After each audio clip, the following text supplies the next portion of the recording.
Breaking news! Pinakamahalaga at pinakamataas na tulay ng Iran at maging sa Middle East winasak ng US at Israel airstrike. Ayon kay President Trump, ito ay simula pa lang sa patuloy na pagtanggi ng Iran leaders at military na sumuko at tanggapin ang deal ng Amerika.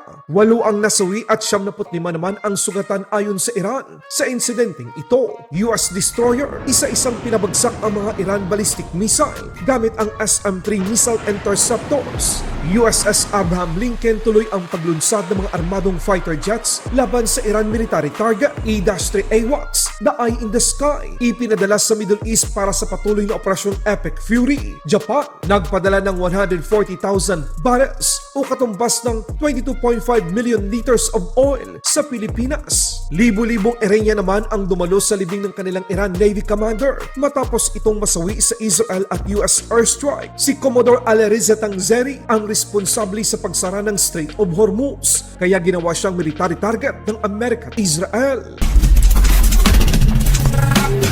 Matapos magbanta si President Trump sa patuloy na pagtanggi ng Iran leaders at military na makipagsundo sa Amerika, pinakamahaba at pinakamataas na tulay sa Iran, winasak ng Israel at Amerika. Ito ay pagpakita na seryoso ang Estados Unidos sa mga binitawang salita. Makikita ang isang larawan na tinamaan ito ng GBU-31, Joint Direct Attack Munition, isang 2,000 pounds bomb. Ito ay perfect para sirain ang matitigas na bagay tulad ng nasabing tulay. Sa katunayan, ang nasirang tulay sa Iran ay ibinahagi ni President Trump sa kanyang social media account. Ang nakakatakot mga kabayan, para kay President Trump, hindi pa nagsisimula ang Amerika sa tunay na pagwasak ng mga natitirang targets sa Iran. Kumbaga mga kabayan, mas matindi pa ang gagawin ng Amerika kapag patuloy na nagmamatigas ang mga lider at militar ng Iran.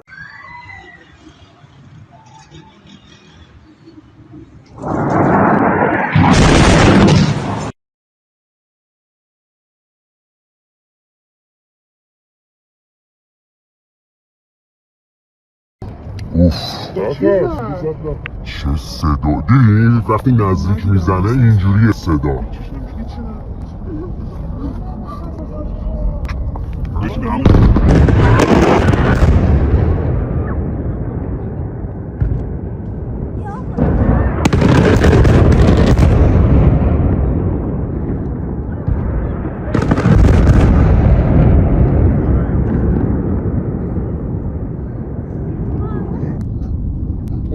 بچه ها سنگا داره میریزه بیایید زیر این درخته بیایید زیر این درخته Dahil sa pag-atake ng US at Amerika, 8 ang kumpirmadong nasawi at 75 naman ang nasugatan. Isa sa pinakamahalagang tulay sa Iran, ang B1 Bridge na matatagpuan sa Karaj Northern Bypass, ay isang malaking cable-stayed highway bridge sa Alborz province ng Iran. Ito ay may habang 1,050 metro. Ito ay may taas na humigit kumulang 136 na metro. Ito ang itinuturing na pinakamataas na tulay sa gitnang silangan. Ito ay bahagi ng Karaj Northern Bypass Project na naglalayong bawasan ang malaking trapiko sa pagitan ng Tehran at Karaj at mapabuti ang koneksyon patungo sa hilagang probinsya ng Iran. Nagsimula ang konstruksyon noong taong 2016. Ito ay pinasinayaan noong bahagi ng taong ito. Ipinakita naman ng isang US destroyer ang paglunsad ng SM-3 interceptor upang hadlangan ang mga ballistic missile ng Iran. Ang US Navy destroyer na USS Buckley ay nakuha na ng video na ito ay naglulunsad ng mga interceptor laban sa mga Iranian ballistic missiles. Matapos masira ang E-3 AWACS ng Amerika sa inilunsad na ballistic missile strike ng Iran sa Kingdom of Saudi Arabia Military Air Base, agad na pinalitan ito ng US Air Force upang patuloy na suportahan ang operasyong Epic Fury. Patuloy naman ang paglunsad ng USS Abraham Lincoln ng mga armadong fighter jets upang maglunsad ng operasyon laban sa Iran military target.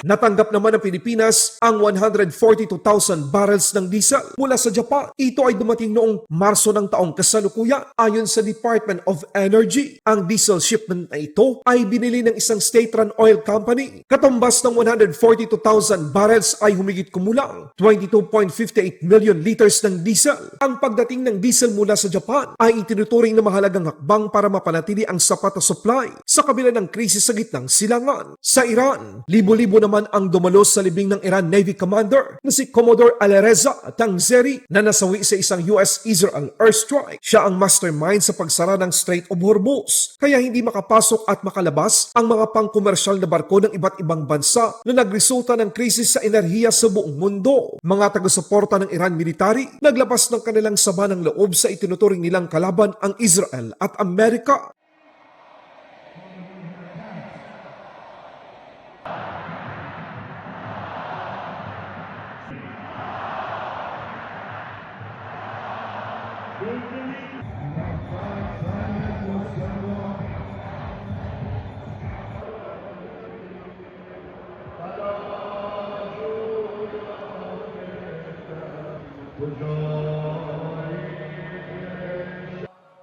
هر روزی که میگذره ما قوی و قوی‌تر میشیم. اینا فکر میکنن که سردارا و سربازای ما رو بزنن کاری میتونن انجام بدن. هیچ کاری از دستشون بر نمیاد. این ملت همش پشت رهبرشون هست. ول نمیکنن رهبرشون و کشورشون رو. و خیال باطل توی این دشمنای ماه که ما ضعیف میشیم. ما هیچ وقت ضعیف نمیشیم. این جنگو 1 سال دیگه هم ادامه بدن این جمعیت همینجا هست. ما از هیچ چی نمیترسیم.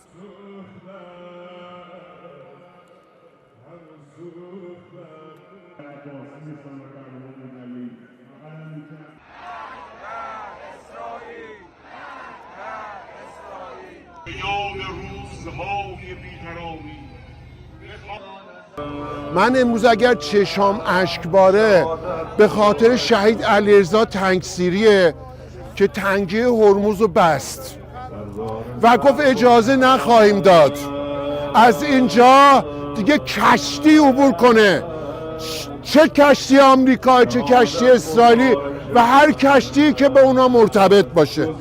ببینید آیا الان بعد 1 ماه جنگ چند تا کشتی تونسته عبور کنه؟ آیا تونستن عبور کنن؟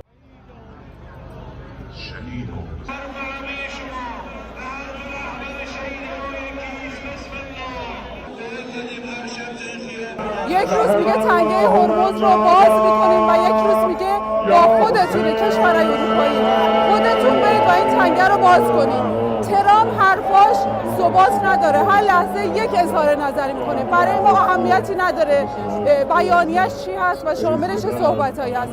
اون چیزی که برای ما مهمه فرمان رهبرمون هست و تا جایی که لازم باشه در خیابان حضور داریم، حمایت میکنیم.